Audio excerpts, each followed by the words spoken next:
Hello बच्चों, जैसे कि इस चैनल पे हम लोग क्वेश्चन सॉल्व करते हैं। आप लोगों को क्वेश्चन मिलता है, जेईई मेन के प्रीवियस ईयर क्वेश्चंस मिलते हैं।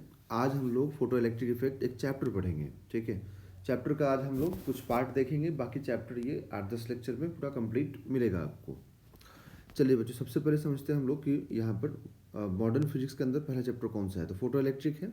तो फोटो इलेक्ट्रिक क्या है ना। तो देखिए, फोटो इलेक्ट्रिक चैप्टर बच्चों सिर्फ एक मेटल सरफेस से इलेक्ट्रॉन का इजेक्शन का कॉन्सेप्ट है। हम जानते हैं किसी भी मेटल सरफेस में बच्चों, है ना, हम सब लोग जानते हैं किसी भी मेटल सरफेस के अंदर इलेक्ट्रॉन फ्रीली मूव करता है। तो ये इलेक्ट्रॉन जब फ्रीली मूव करता है बच्चों, तो हम लोग चाहते हैं कि इसको बाहर निकालें। तो अगर अपन चाहेंगे कि इसको बाहर निकालना है, तो उसके लिए क्या क्या मेथड हो सकता है। देखिए, सबसे पहली चीज़ कि इलेक्ट्रॉन एमिशन क्या होता है। तो phenomenon of emission of electrons from the surface of a metal is called electron emission. तो इस फोटो इलेक्ट्रिक में कंप्लीट इलेक्ट्रॉन एमिशन के बारे में ही अपने को पढ़ना है। ओके, यहाँ लिख देते हैं फोटो इलेक्ट्रिक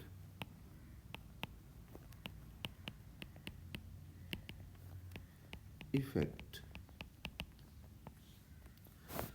अब इसमें मेथड 3 टाइप का होगा इलेक्ट्रॉन एमिशन का। Thermionic emission, the energy to the free electrons can be given by heating the metal. This process of electron emissions is known as thermionic emission.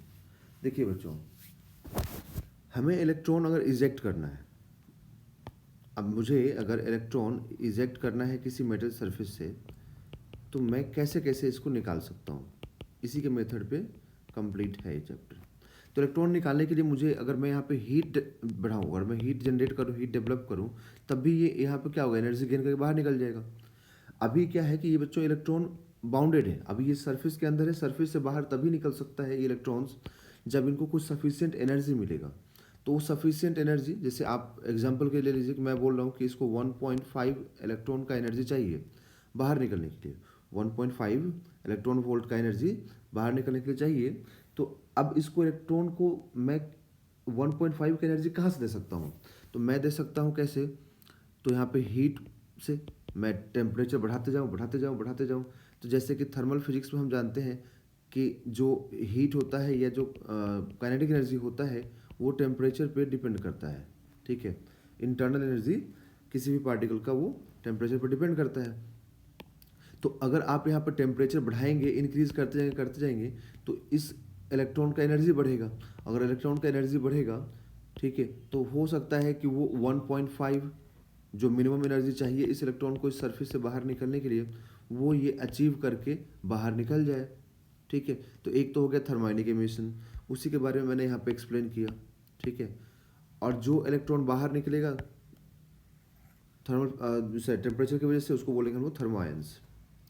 दूसरा method है बच्चों field emission. Field emission मतलब electric field apply करके बाहर निकालना। जैसे suppose करें कि हम लोग यहाँ पर क्या करते हैं, ऐसा कर दें कि बहुत ही हाई इलेक्ट्रिक फील्ड अप्लाई कर दें। ओके, यहाँ पे इलेक्ट्रॉन है, इलेक्ट्रॉन है, इलेक्ट्रॉन है। अब इलेक्ट्रिक फील्ड की वजह से भी एनर्जी होता है, मतलब एनर्जी डेंसिटी का फॉर्मूला आप याद कीजिए। हम इलेक्ट्रिक फील्ड अप्लाई करेंगे तो इतना एनर्जी डेंसिटी होता है। ठीक है, तो अगर इतना एनर्जी डेंसिटी है और यहाँ पर हमने यहाँ पर अगर फील्ड अप्लाई कर दिया, और एक चीज़ और ध्यान रखना बच्चों कि फील्ड अप्लाई हमें डाउनवर्ड में करेंगे, तब जाकर के इलेक्ट्रॉन कहाँ निकलेगा, अपवर्ड बाहर निकल जाएगा। ओके, तो आप यहाँ फील्ड अप्लाई कीजिए, ठीक है, सरफेस से परपेंडिकुलर में। तो उससे क्या होगा कि एक सफिशियंट, और भी फील्ड ध्यान रखना, बहुत हाई फील्ड अप्लाई करना पड़ेगा बच्चों। नॉर्मल फील्ड से कुछ नहीं होगा, है ना, बहुत हाई फील्ड मतलब 10⁻7 10⁻6 के ऑर्डर में। ठीक है, तब जा करके ये इलेक्ट्रॉन यहाँ से बाहर निकलेगा। बट बाहर निकलने की पॉसिबिलिटी तो है, तो इसका मतलब हम फील्ड के हेल्प से भी इलेक्ट्रॉन को बाहर निकाल सकते हैं। ठीक है, बट बहुत ही स्ट्रॉन्ग फील्ड, उसको बोलते हैं हम लोग फील्ड एमिशन। ओके, मतलब इलेक्ट्रॉन को बाहर निकालना ही मेन पर्पस है। ठीक, एक मेथड और होता है कि जिसको बोलते हैं सेकेंडरी एमिशन। सेकेंडरी एमिशन में क्या होता है बच्चों कि हम इलेक्ट्रॉन, बहुत हाई इलेक्ट्रॉन से इसको स्ट्राइक कराएं, और ये इलेक्ट्रॉन बहुत हाई इलेक्ट्रॉन है ये वाला, तो इस हाई इलेक्ट्रॉन की वजह से क्या होगा, मतलब हाई एनर्जेटिक है, तो उससे ये इलेक्ट्रॉन एनर्जी गेन करेगा और बाहर निकल जाएगा। ओके, उसके बाद मेथड है बच्चों फोटो इलेक्ट्रिक। फोटो का मतलब लाइट होता है ना। तो हम लोग अगर मेटल सरफेस पे, अगर हम लोग मेटल सरफेस पे बहुत ही हाई एनर्जी का लाइट इंसिडेंट करा दें, बहुत ही हाई एनर्जी का, देखो मेन पर्पस बच्चों क्या है कि इस मेटल सरफेस से हमें इलेक्ट्रॉन को बाहर निकालना है, और इलेक्ट्रॉन बाहर तभी निकलेगा जब वो एक मिनिमम एनर्जी गेन कर लेगा। मान लो मैं बोल रहा हूँ कि इस मेटल सरफेस से इलेक्ट्रॉन को बाहर निकालने के लिए 1.5 इलेक्ट्रॉन वोल्ट चाहिए, तो अगर मैं इतना मिनिमम एनर्जी दे रहा हूँ उस इलेक्ट्रॉन को जो इस मेटल सरफेस के अंदर है, ठीक है, तब ये मेटल सरफेस से बाहर निकल जाएगा। तो मुझे एनर्जी प्रोवाइड करना है, और हम जानते हैं कि light is a form of energy, light energy का फॉर्म होता है। तो हम लोग क्या करें, इस पर सफिशियंट फ्रीक्वेंसी का, ठीक है, मतलब सफिशियंट एनर्जी का, सफिशियंट फ्रीक्वेंसी का लाइट इंसिडेंट कराते हैं अगर, तो ये इलेक्ट्रॉन बाहर निकल जाएगा यहाँ से, ठीक है। तो इस फिनोमेना को बोलते हैं फोटो इलेक्ट्रिक एमिशन। और इस पूरे मॉडर्न फिजिक्स के चैप्टर में जो फोटो इलेक्ट्रिक चैप्टर है उसमें पूरा यही पढ़ना है, फोटो इलेक्ट्रिक एमिशन के बारे में ही पढ़ना है अपने को, ठीक है। It is a phenomenon of emission of electrons from the surface of metal when light radiations of suitable frequency fall on it. Okay. अब जो मैं बार बार बोल रहा था बच्चों कि हम मतलब ये सरफेस के से इलेक्ट्रॉन निकालने के लिए जो मिनिमम एनर्जी चाहिए, मैं बार बार बोल रहा था, एग्जाम्पल भी लिया था 1.5 का, उस मिनिमम एनर्जी को हम क्या बोलते हैं? तो बच्चों उस मिनिमम एनर्जी को हम बोलते हैं वर्क फंक्शन, जिसको फाई से डिनोट करते हैं। क्योंकि इलेक्ट्रॉन्स मेटल सरफेस के अंदर फ्रीली घूम सकते हैं, बट वो इतना भी फ्री नहीं होते हैं बच्चों कि वो बाहर निकल जाएंगे। वो फ्रीली अंदर घूम सकते हैं, मतलब वो बाउंडेड फॉर्म में है, उनके अंदर बाउंडेशन है। अगर हमें बाहर निकालना है तो इस मेटल सरफेस ने डिफाइन कर दिया कि अगर मेरे से बाहर इलेक्ट्रॉन को लेके जाना है, अगर मेरे बॉडी से बाहर लेके जाना है इलेक्ट्रॉन को, तो आपको मेरे सरफेस के लिए 2 इलेक्ट्रॉन वोल्ट देना है। किसी मेटल ने डिफाइन किया कि मेरे बॉडी से अगर इलेक्ट्रॉन को बाहर निकालना है आपको, तो आपको 2.5 इलेक्ट्रॉन देना पड़ेगा। तो जो मेटल का अपना एक मिनिमम एनर्जी है जिससे कि इलेक्ट्रॉन हम बाहर निकाल सकते हैं, उसको बोलते हैं वर्क फंक्शन। देखिए, minimum energy required by an electron to escape from the metal surface is called work function. Work function simply बच्चों, यहाँ पे आप ध्यान रखें, आगे मैं फॉर्मूला भी आपको लिखवाऊंगा, दिखाऊंगा, समझाऊंगा कि वर्क फंक्शन सिर्फ सरफेस के नेचर पे ही डिपेंड करता है और किसी भी चीज़ पे डिपेंड नहीं करता है। तो वर्क फंक्शन का क्लियर याद रखिए, सिर्फ नेचर ऑफ सरफेस पे ही डिपेंड करेगा और किसी चीज़ पे डिपेंड नहीं करेगा। ओके, अब यहाँ पर देखिए बात क्या होती है कि फोटो इलेक्ट्रिक इसका एमिशन का, है ना, कि पूरा टॉपिक यही है ना, पूरा कंप्लीट टॉपिक यही है बच्चों। तो हम लोग फोटो इलेक्ट्रिक पे बात करेंगे, अभी चर्चा और करेंगे, है ना। तो फोटो इलेक्ट्रिक पे चर्चा अभी हम और करेंगे। तो देखिए इसमें क्या हुआ कि ये चीज़ बोला गया, है ना, ये चीज़ यहाँ पर हर्ट्ज ने एक्सपेरिमेंट किया था, है ना। हर्ट्ज जो साइंटिस्ट थे ना, इन्होंने एक्सपेरिमेंट किया था, ठीक है। लेनार्ड ने भी एक्सपेरिमेंट किया था। तो हर्ट्ज ने डिस्कवरी किया, लेनार्ड ने एक्सपेरिमेंट किया, और आइंस्टीन ने एक्सप्लेन किया था फोटो इलेक्ट्रिक को। आइंस्टीन ने एक्सप्लेन किया था फोटो इलेक्ट्रिक को। तो इन्होंने डिस्कवरी जब किया, ठीक है, और इन्होंने एक्सपेरिमेंट किया, और इन्होंने जब एक्सप्लेन किया आइंस्टीन ने, तो आइंस्टीन ने कहा कि जो लाइट है, ठीक है, इन्होंने कहा कि जो लाइट है वो लाइट स्मॉल पैकेट्स के फॉर्म में एनर्जी देता है। मतलब लाइट से, जैसे हम लोग मिल्क का पैकेट लेते हैं ना भाई, 500 ml का, 1 लीटर का मिल्क का पैकेट, ठीक है, तो कर्ड का पैकेट लेते हैं 500 ml का। तो इस टाइप से उन्होंने बोला कि जैसे मिल्क का पैकेट है, उस टाइप से लाइट पैकेट्स के फॉर्म में एनर्जी देता है। वो पैकेट हमें दिखाई नहीं देता है ना। अब जैसे आप घर का जब स्विच ऑन करेंगे बल्ब का, तो वहाँ से लाखों करोड़ों फोटॉन्स निकल रहे होंगे, ठीक है, मतलब पैकेट निकल रहे होंगे एनर्जी के। तो जो पैकेट्स निकल रहे हैं ना, उनको नाम दिया गया फोटॉन, उनको नाम दिया गया फोटॉन, ठीक है। बोला गया कि लाइट लाइट एनर्जी है, और वो जो एनर्जी है वो फोटोन के फॉर्म में बाहर निकल रही है, क्योंकि लाइट का ड्यूअल नेचर होता है बच्चों, है ना। लाइट का तो ड्यूअल नेचर होता है, तो ड्यूअल नेचर में क्या क्या हो सकता है, एक होता है पार्टिकल नेचर और दूसरा होता है वेव नेचर। तो वेव नेचर हम कहाँ पे एक्सप्लेन आप लोग सीखते हैं, वेव नेचर सीखते हैं वेव ऑप्टिक्स में, ठीक है। और पार्टिकल नेचर कहाँ पे है, फोटो इलेक्ट्रिक में, क्योंकि बोला गया कि पार्टिकल के फॉर्म में जो निकलेगा वो फोटोन होगा, जो पैकेट्स के फॉर्म में आएगा एनर्जी वो फोटोन होगा। तो लाइट्स पैकेट्स के फॉर्म में एनर्जी देगा, इस चीज़ को आप याद रखिएगा, ठीक है। और उसको हम लोग बोलते हैं फोटोन, ठीक। अब ये भी कॉन्सेप्ट शुरू हुआ कि भाई फोटोन अगर आएगा तो कितना एनर्जी लेके आएगा, एक फोटोन, एक सिंगल फोटोन कितना एनर्जी लेके आएगा, ये भी डिस्कशन स्टार्ट हुआ। तो आइए हम लोग स्टार्ट करते हैं यहाँ पे फोटोन थ्योरी, क्योंकि पहले जब तक हम फोटोन नहीं समझेंगे, ठीक है, तब तक आगे समझ में नहीं आएगा। जैसे मतलब कुछ देर पहले बोल रहा था आपको कि यहाँ पे लाइट इंसिडेंट होगा तो इलेक्ट्रॉन बाहर निकलेगा, तो मतलब क्या हुआ कि यहाँ पे फोटोन आया, इसके ऊपर फोटोन इंसिडेंट हुआ, लाइट के फॉर्म में फोटोन आया, फोटोन इंसिडेंट होकर के इलेक्ट्रॉन को बाहर निकाल दिया, क्योंकि फोटोन के पास एनर्जी था तो फोटोन ने अपना एनर्जी दे दिया तो बाहर निकल गया, ठीक है। तो आइए फोटोन थ्योरी समझते हैं हम लोग, ठीक है। फोटोन के पास कितना एनर्जी होगा, ये सारी चीज़ हम लोग समझेंगे अभी, है ना। एक फोटोन से कितने इलेक्ट्रॉन्स निकलेंगे ये भी मतलब देखेंगे। तो energy radiates from a source propagates in the form of small packets and these are known as photon, these are known as photons, जो मैं बोल रहा था अभी। तो फिर प्लैंक ने यहाँ पे बोला कि ठीक है, अगर फोटोन के फॉर्म में आएगा तो फिर कितना एनर्जी होगा, फोटोन ने ऐसा कहा, मतलब प्लैंक ने ऐसा कहा कि कितना एनर्जी होगा। तो प्लैंक के according the energy of photon is directly proportional to frequency of radiation, जैसा फ्रीक्वेंसी होगा सोर्स का। जैसे मान लो लाइट तुम ऑन नहीं करोगे, अगर स्विच ऑन नहीं करोगे बल्ब का, तो फिर वहाँ से लाइट नहीं ग्लो होगा, लाइट ब्राइटनेस नहीं होगा, ब्राइटनेस नहीं होगा तो फोटोन भी नहीं होगा ना उस बल्ब का। जैसे ऑन करोगे तो फोटोन आना शुरू हो जाएगा। तो यहाँ पर उन्होंने बोला कि जो एक सिंगल फोटोन का एनर्जी होगा वो directly proportional to frequency of bulb होगा, that is E is equal to H F होगा, E is equal to H F होगा, ठीक है। तो अब यहाँ पर F को हम लोग क्या लिख सकते हैं बच्चों, C बाई लैम्डा। तो यहाँ पे अलग अलग फॉर्म में आ जाएगा, E is equal to H F, E is equal to H C by lambda, where C is the speed of light, H is Planck constant. H को हम लोग प्लैंक कॉन्स्टेंट बोलते हैं, जिसका वैल्यू होता है बच्चों, दिया गया है हम लोग को एक्सपेरिमेंटली 6.64 इंटू 10⁻34 जूल सेकेंड, जिसको हम इलेक्ट्रॉन वोल्ट सेकेंड में भी कन्वर्ट कर सकते हैं, इलेक्ट्रॉन वोल्ट सेकेंड में भी कन्वर्ट कर सकते हैं, क्योंकि जूल को इलेक्ट्रॉन वोल्ट में लिख सकते हैं हम लोग।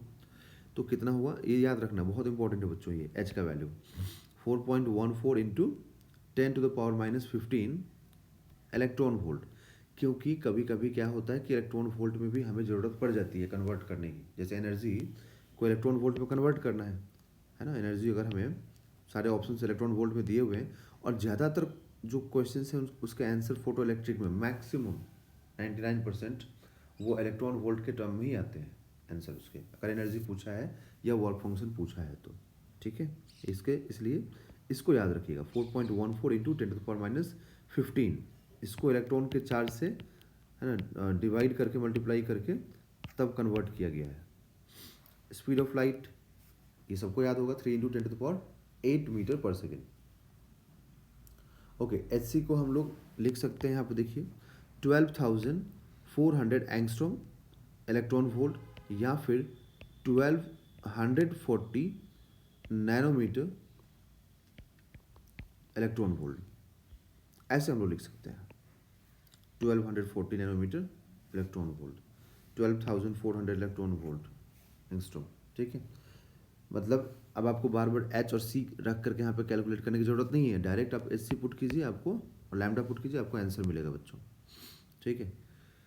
ओके, अब देखिए, अब यहाँ बात हुई, अब सारे पूरा फोटोन के बारे में कंप्लीट पढ़ेंगे हम लोग कि ठीक है ये इलेक्ट्रॉन इसका फोटोन का एनर्जी हो गया, बट फोटोन का मास कितना होगा, है ना। क्योंकि देखिए फोटोन के पास चार्ज कुछ नहीं होता है बच्चों, है ना, फोटोन के पास कोई चार्ज नहीं होता है, फोटोन एक चार्जलेस पार्टिकल है।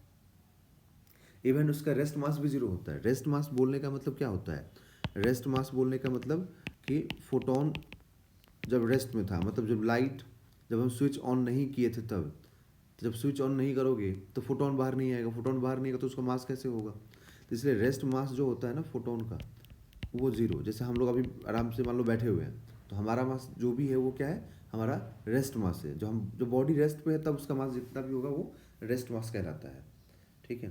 तो फोटोन का रेस्ट मास जीरो होता है, मैंने लिखा है इस नोट्स में, आपको दिखाऊंगा। पहले हम देखते हैं कि उसका इक्विवेलेंट मास क्या होगा जब फोटोन मोशन में होगा। क्योंकि फोटोन जब लाइट बल्ब से जब बाहर निकल के आएगा बच्चों, जैसे मान लीजिए यहाँ पे अपने पास एक बल्ब है, ठीक है। तो इस बल्ब से जब लाइट बाहर निकलेगा तो अब तो फोटोन मोशन में है। अगर फोटोन मोशन में है तो इसका मास कितना होगा, तो E is equal to M into C square. Einstein का जो एनर्जी मास इक्विवेलेंस फॉर्मूला है उसके अकॉर्डिंग देखिए, E is equal to M into C square. तो यहाँ से फोटोन का इक्विवेलेंट मास क्या आएगा, E बाई सी स्क्वायर। या फिर E की जगह पर रख दो HF, तो HF बाई सी स्क्वायर। या फिर यहाँ पर F की जगह पर C बाई लैम्डा रख दो, C बाई लैम्डा रख दो, तो C से एक C कैंसिल हो जाएगा, तो H बाई सी लैम्डा, ठीक है। ये इसका हो गया मास का फॉर्मूला। अब अगर मास है, फोटोन मूव कर रहा है, मोशन में है, तो मोमेंटम भी होगा। तो मोमेंटम कितना होगा, मोमेंटम का फॉर्मूला जानते हैं हम लोग, P इज इक्वल टू क्या होता है, एम इंटू वी, किसी भी पार्टिकल के लिए। अब अगर वी की बात करें तो यहाँ फोटोन क्या है, लाइट है, तो लाइट का मतलब यहाँ पे वी की जगह पे क्या आ जाएगा, सी। तो एम इंटू सी, तो फोटोन इज इक्वल टू क्या हो जाएगा, एम इंटू सी, ठीक है। तो जैसे यहाँ पे आप सी से मल्टीप्लाई करेंगे, है ना, तो यहाँ पे सी से मल्टीप्लाई करते एक सी से सी कैंसिल हो गया, तो क्या मिलेगा, ई बाई सी। फिर ई की जगह पे एच एफ रख दीजिए, तो एच एफ बाई सी। और एफ की जगह पे सी बाई लैम्डा रख दीजिए, सी से सी कैंसिल, तो एच बाई लैम्डा। तो ये वाला जो फॉर्मूला है ना, ये बहुत इंपॉर्टेंट है, P is equal to H by lambda, है ना। ये बहुत फ्रिक्वेंटली यूज होता है बच्चों, तो इसलिए आपको भी याद रखना चाहिए, ठीक है। अब नेक्स्ट है बच्चों रेस्ट मास। तो रेस्ट मास अभी जस्ट समझाया आपको कि रेस्ट मास क्या होगा, जीरो होगा। यहाँ पे रेस्ट मास होगा फोटोन का जीरो। अब देखिए, अब यहाँ पे बात करेंगे हम लोग कि अगर किसी बॉडी पे, किसी सरफेस पे, किसी मेटल सरफेस पे अगर लाइट इंसिडेंट करेगा तो कुछ सर्टेन एरिया में करेगा इंसिडेंट, है ना। कुछ सर्टेन एरिया में अगर इंसिडेंट करेगा तो कुछ सर्टेन टाइम के लिए भी तो करेगा ना। तो कुछ सर्टेन एरिया पे इंसिडेंट करेगा, कुछ सर्टेन टाइम के लिए करेगा, ठीक है।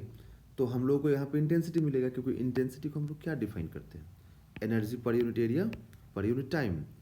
तो यहाँ पे एनर्जी तो है, ठीक है, एरिया भी है, टाइम भी है, सब कुछ है। कि कुछ सरफेस पे इंसिडेंट, अब लाइट ऑन करोगे तो आपके घर के वॉल पे तो कुछ सर्टेन एरिया है ना, तो उस पर लाइट जाके इंसिडेंट हो रहा है। जितने टाइम तक आप लाइट ऑन रखोगे, स्विच ऑन रखोगे, उतने टाइम तक लाइट उस पर फॉल होते रहेगा, ठीक है। तो फिर उस चीज़ को हम लोग बोल सकते हैं कि इस वॉल पे इंटेंसिटी हम देख सकते हैं लाइट का कितना होगा। तो इंटेंसिटी का सिंपल फॉर्मूला होता है एनर्जी पर unit time per unit area. तो बच्चों एनर्जी पर यूनिट टाइम को हम लोग क्या बोल देंगे यहाँ पे, पावर। तो power by area, that is P by A, ठीक है। जिसको हम लोग joule per metre square second लिख सकते हैं, या वाट पर मीटर स्क्वायर लिख सकते हैं इंटेंसिटी के लिए। और इसी को हम लोग एनर्जी फ्लक्स भी बोलते हैं, इंटेंसिटी को ही एनर्जी फ्लक्स बोलते हैं, एनर्जी फ्लक्स। अब देखिए एनर्जी, अब लाइट इंसिडेंट हुआ कुछ सर्टेन सरफेस पे, है ना। जैसे मैं बोल रहा हूँ कि यहाँ पर लाइट इंसिडेंट हो रहा है, तो अगर यहाँ पर सर्टेन सरफेस पे लाइट इंसिडेंट हुआ, ठीक है, तो भाई एक फोटोन तो आया नहीं होगा ना बच्चों, एक तो आया नहीं होगा, फोटोन तो बहुत सारे होंगे, लाखों करोड़ों फोटोन आए होंगे। तो मैं मान लेता हूँ कि एक फोटोन का अगर एनर्जी एच एफ है, तो उस टाइप से एन नंबर ऑफ फोटोन आया होगा, कुछ टी टाइम के लिए आया होगा, कुछ सर्टेन एरिया पे इंसिडेंट हुआ होगा।